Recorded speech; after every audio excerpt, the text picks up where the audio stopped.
Hello and welcome to News 360 here on CNN IBN. I'm Arunodaya Mukherjee. Let's take you through all the top stories we're tracking this hour. Trinamool Congress Member of Parliament Taposh Pal gets away easy. The party says they are satisfied with his apology and the rape for revenge comment is a closed chapter. The Congress and the BJP, though not satisfied, will support the left's privilege motion against him in Parliament. Media itself distorts my own statement. How can I trust you?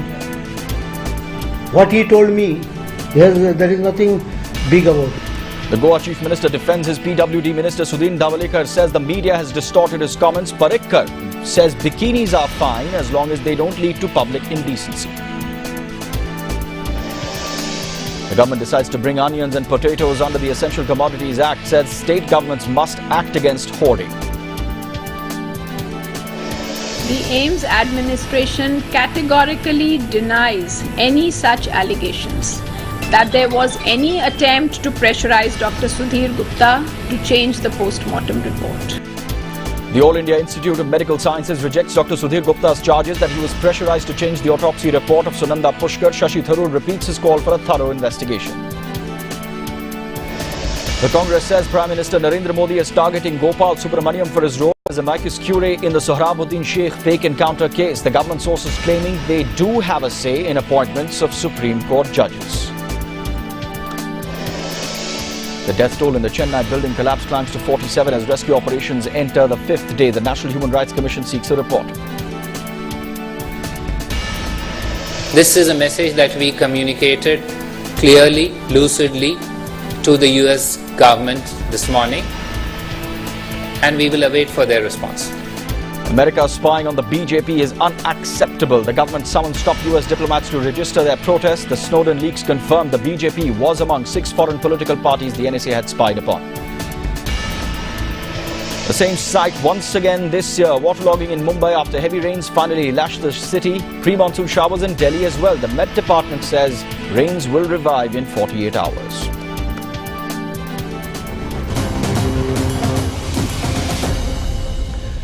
But first, our top story this hour. Despite the outrage, the Trinamool Congress remains defiant about its Member of Parliament Taposh Pal. Yesterday, they called it an internal matter. Today, they have said his apology has been accepted and it's now over. The Trinamool Congress Member of Parliament Derek O'Brien saying the party is satisfied with the tone of the letter, saying there is no need for any further action against their MP. Meanwhile, a PIL has been filed in the Calcutta High Court against Taposh Pal. Remember that video of the MP had surfaced where he had said he would send boys to rape women of the opposition. The party has accepted his unconditional apology, which he did. The party has accepted his unconditional apology because the party believes that was written in the right spirit. The tone and the manner of that apology is right, and the matter ends there. Their satisfaction cannot be substitute for the law. There is a law in this country. Incitement to rape, incitement to violence amounts to abetment, and it is a crime, and therefore he has to be prosecuted under the law of this country and arrested. This is the same chief minister, the same government, and the same party which prosecuted and arrested a professor of Jadavpur University because he posted a cartoon which the chief minister did not like. It is nothing but a sort of theatrics only to hoodwink the common people. See, there is an adage that as you sow, so you reap. It is she who is the Chief Minister of West Bengal. She is solely responsible for this kind of audacious attitude of the comment has been committed in presence of the full glare of police, because that member of parliament was escorted by the police. So police could easily initiate a suo motu case against him. Well, it was apparent from Mamata Banerjee's statements yesterday that she is no longer willing to pursue the issue of Tapas Pal any further, and that she would be satisfied with the unconditional apology that the MP has tendered before the party. It seems that Mamata Banerjee feels that any further discussion on this issue within the party would be detrimental to the cause of the party. It would bruise the ego of the party at least, if not her own. Remember, today there was the National Council meeting of the party where party MPs as well as top district leaders were present to discuss the strategy of the Trinamool Congress both within the parliament as well as outside of it, where Mamata Banerjee was the sole speaker, and it was evident that she made it clear that she wouldn't tolerate such speeches being made in public domain any further. It seems that given the fact that there would be a public interest litigation which the Calcutta High Court would hear in the days ahead, there would be a privilege motion that would be moved against Tapas Pal in the House of the Parliament. It seems that the world outside would continue to discuss and debate this issue. From West Bengal to Goa, after PWD Minister Sudhin Dhawalekar said he was against bikinis and pub culture in Goa, his Chief Minister Manohar Parrikar has defended him. Mr. Parrikar saying the media has distorted the comments, also clarifying that there is no ban on bikinis in Goa as long as they don't breach the limits of public decency. He said the government will interfere if it does become a public issue and a nuisance. When media itself distorts my own statement, how can I trust you? What he told me, yes, there is nothing big about it. What he told me. What I read from media is different versions. 17 media, I will show you different versions. ते ताणे आपले opinion Sangla. Every person has a right of his opinion. Government is a different issue. Has government given any statement? It depends also, ne? Bikinis are there for purpose of swimming. So wherever swimming takes place, there will be bikinis. But if you wear them in a temple, obviously there will be. So it is also place and where you wear it. Depending on that, I don't think there is any problem in Goa at this moment. Why media is so much interested in creating a problem? There is no problem at all. The current scenario, as long as it is not exceeded, it does not become public problem. I have no reason why I should interfere anywhere. This was now asking for a ban on bikinis. As a tourism minister, as a minister of one of the most important departments in Goa, how do you look at this statement? Whichever statement came from Mr. Dhawalekar, PWD minister, I hope his own statement. As a tourism minister, I will say इतना ही कहूँगा कि हम लोग को tourism बढ़ाने का है, तो पब जो रहता है, जो बिगनी रहता है, वो डालना ही रहता है. वो टूरिस्ट आता है, इधर मजा करने के लिए आता है, वो उसको let them enjoy. There is no ban in Goa for alcohol and even for bikini and all those types of clothes in Goa.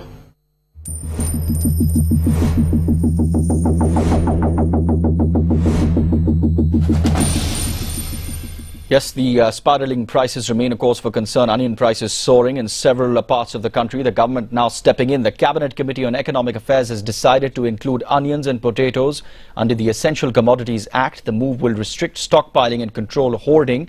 The stock limit of onions and potatoes will remain for 1 year. The statements will decide on a stock limit for onions and potatoes. हम देश को यह आश्वस्त करना चाहते हैं, panic करने की जरूरत नहीं है. जो भी आवश्यक कार्रवाई होगी कर रही है और हमारी सरकार कीमतों को कम करने के लिए कटिबद्ध है. And there were reports that the latest crop had been damaged because of some would have been damaged, but yes, I don't say that the stock position is critical. And this onion thing, when was this removed from the Essential Commodities Act? When was this? मेरे ख्याल में 99 से 2004 तक ये था. बाद में बताया गया कि शायद इसकी जरूरत नहीं है, जहां मैंने सुना है, और शायद इसकी परिधि में आ सकता है, नहीं आ सकता है. इसको लेकर विसंगति थी. There was a state of confusion also. All right, let's get in a word from CNN IBN's Arunima, who's been tracking this very closely. Arunima, how much is the government hopeful really, or how hopeful really is the government that these measures will have a positive impact? Well, the view in the government is that if price of onion is rising, it is less to do with the monsoon situation or crop failure. It has more to do with artificial increase in price, which means basically black marketeers are and people who are hoarding onion are doing it for wrongful gain, and that's why government, after announcing on 17th of June, Arun Jaitley, the finance minister, made an announcement that under the APMC Act there is a relief for farmers now. They will be allowed to go sell their produce of onion in the free market, and now this is the second measure that has been taken under the Essential Commodities Act. Onion and potatoes stockpiling limit has been fixed. How much is that limit going to be? That's left to the state government. They have now been asked to fix a limit and then crack down on people who are hoarding onion to get wrongful profit. So the union government, the union cabinet definitely is hopeful that with these measures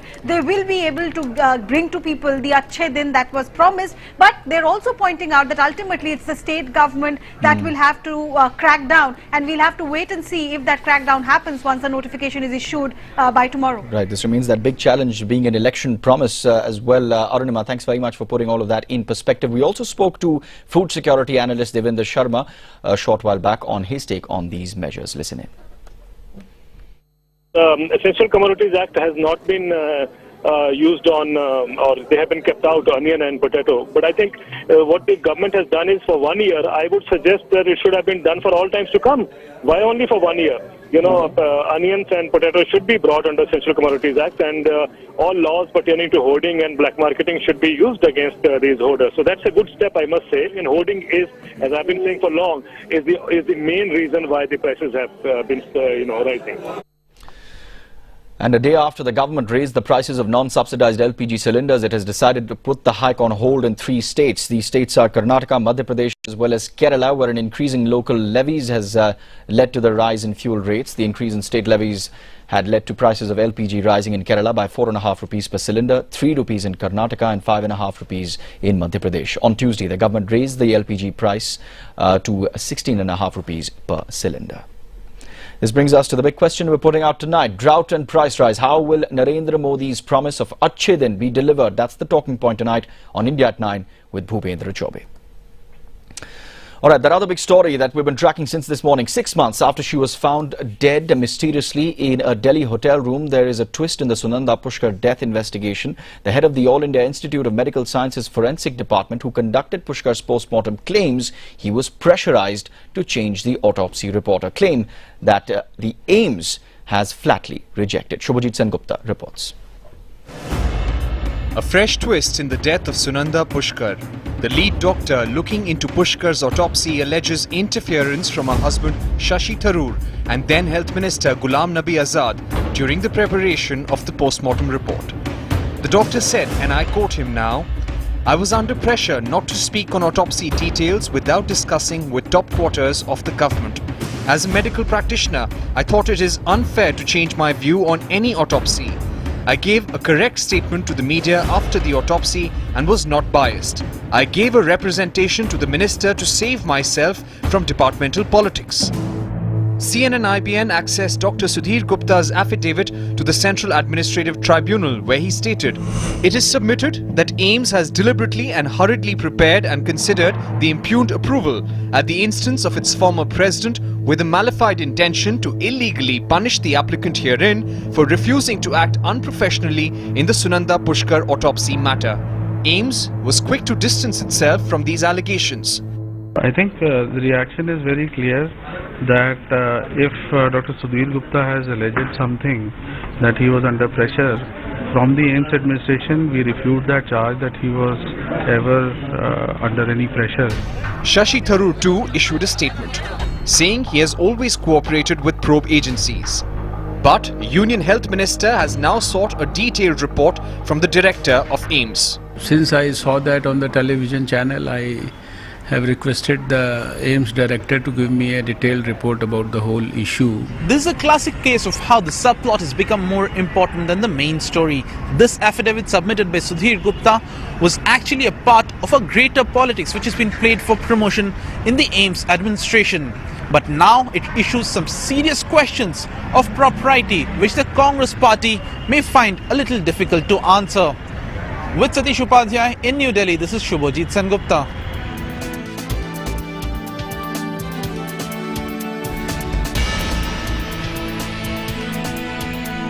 And the other big developing story, the Chief Justice's criticism of the government's handling of former Solicitor General Gopal Subramaniam's nomination as a Supreme Court judge continues to remain in controversy. According to sources, the government has said that it has the right to reconsider names who are in the running for the post of judges in the Supreme Court. It has cited the case of former Law Minister Veerappa Moily, who reconsidered senior lawyer C.K. Prasad's name as well.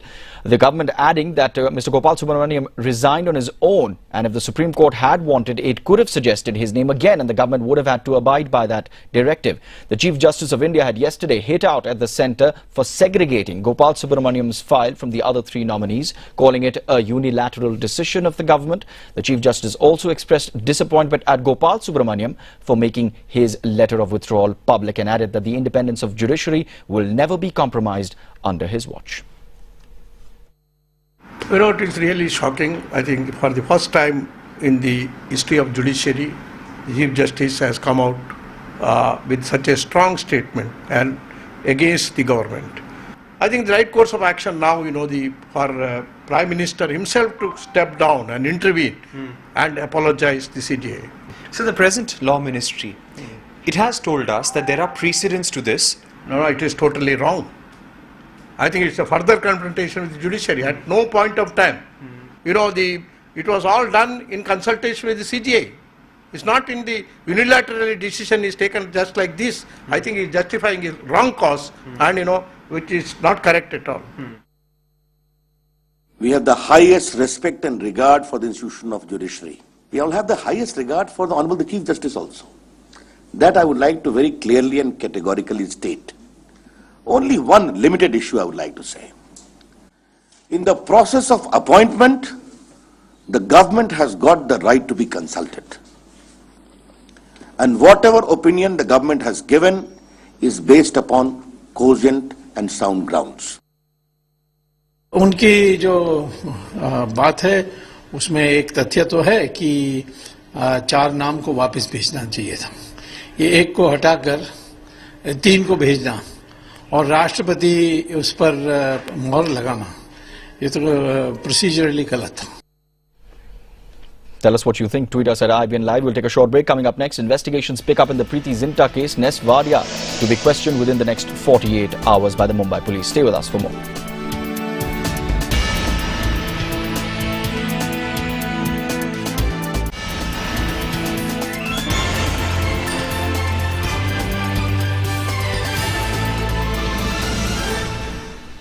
You're at News 360. Let's get you a quick roundup of more national news. The External Affairs Ministry says it is still waiting for a response from the US on the NSA spying on the BJP. India has also sought an assurance from America that it will not happen again. This after CNN IBN accessed those documents flashed on your screens released by Edward Snowden to the Washington Post that showed how the BJP was among 6 foreign political parties being spied upon by US authorities. 5 days after an under-construction building collapsed in Chennai, the death toll now rising to 47. Rescue operations continue. 27 people have been rescued so far. Some still fear to be trapped. The National Human Rights Commission has also issued a notice to the Chief Secretary of Tamil Nadu calling for a report within 2 weeks. The Mumbai police is likely to record industrialist Nes Wadia's statement in the next 48 hours. Wadia has been accused of threatening, abusing his former girlfriend Preeti Zinta. The actress claims the incident took place during an IPL match at the Wankhede Stadium in May. Heavy rainfall in Mumbai overnight and early this morning has made life difficult for its residents. Local trains in the city are running late as water has accumulated on the tracks. Rains have hit parts of the city, including the eastern and western suburbs. Meanwhile, the city's municipal corporation has announced a 20% water cut. Some respite for Delhiites from the blistering heat. Pre-monsoon showers hit the capital today, bringing down temperatures. The monsoon is expected to arrive in Delhi soon. The Met Department has predicted that the monsoon will revive in the next 48 hours. We certainly hope so. A lot depends as well on it. That's all for the moment on News 360, but the news continues on CNN IBN. Thanks for watching.